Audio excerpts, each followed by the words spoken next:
오늘 본문은 우리를 구원하시는 하나님의 주권에 대해서, 절대 주권에 대해서 말씀하고 있습니다. 하나님께서 고레스를 통하여 바벨론을 멸망시키시고 그리고 이스라엘을 구원하시겠다라고 말씀하시자 이러한 하나님의 구원의 계획에 대하여 문제 제기하는 자들이 있었던 것으로 보입니다. 과연 고레스가 누구이기에 그 하나님의 공의와 정의를 실현할 만큼 공명정대하고 적절한 존재인가, 그런 합리적이고 타당한 사람인가 하며 생각할 수 있습니다. 이런 문제 제기가 우리와는 상관없는 것처럼 생각되지만 그렇지 않습니다. 우리 역시 현실 속에서 이런 형태의 문제 제기를 수도 없이 하고 있습니다.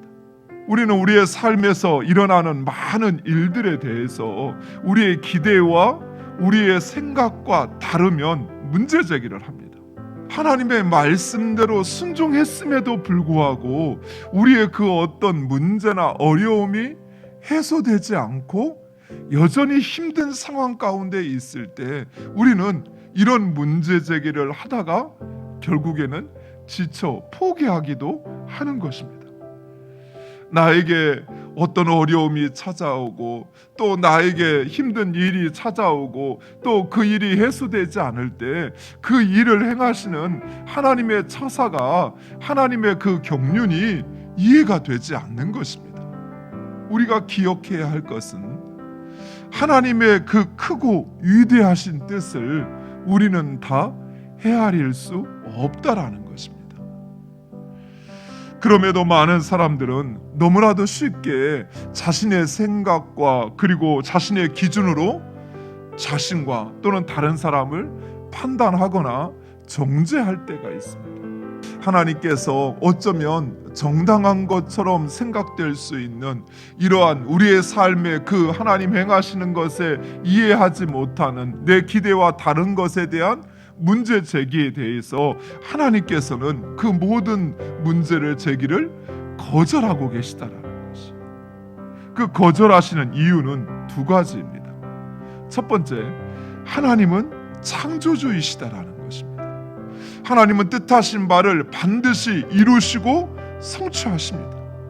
따라서 우리는 하나님께서 행하시는 것에 대해서 불평하거나 원망하기보다는 오히려 하나님의 그 주권을 신뢰해야 한다라는 것입니다.